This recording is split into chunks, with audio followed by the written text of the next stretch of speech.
বন্ধুরা, আজকে আমি ইলিশ মাছের পাতুরি বানাবো। পাতুরি বানানোর জন্য ইলিশ মাছটা ভালো করে ধুয়ে নিয়েছি। আর এদিকে সর্ষে, সাদা সর্ষে, কালো সর্ষে নিয়ে নিয়েছি। আমি এটা বেটে নেব।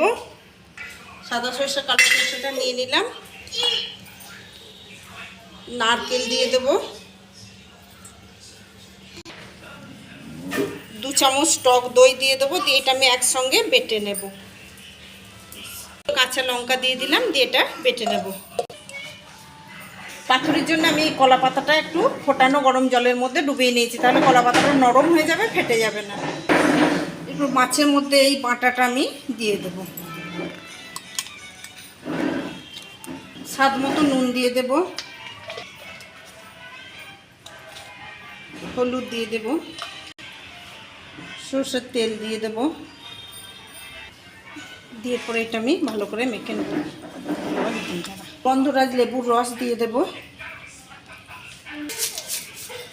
একটু চিনি দিয়ে দেব, ভালো করে মেখে নেব। আমি কলা পাতার মধ্যে নিয়ে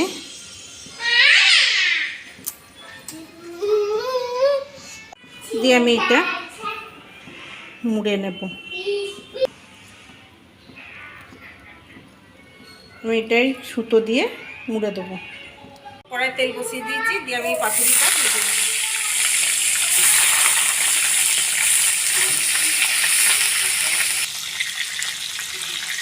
এটা একটু উল্টে ভেজে নেব।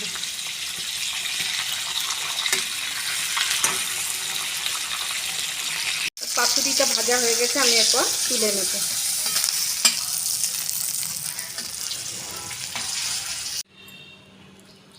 আমার পাতুরি রেডি হয়ে গেছে।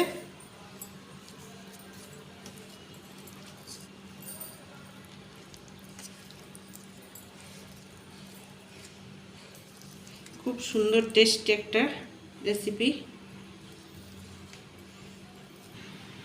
বন্ধুরা, আমার পাতুরি রেডি হয়ে গেছে। আমার এই রেসিপিটা কেমন লাগলো জানাবেন। এখন এর ইলিশের সিজন, আপনারা ইলিশ কিনুন আর পাতুরি বানান আর খান।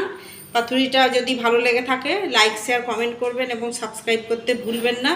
আমার এই রেসিপিটা দেখার জন্য ফেসবুক এবং ইনস্টাগ্রামে ফলো করবেন। ধন্যবাদ।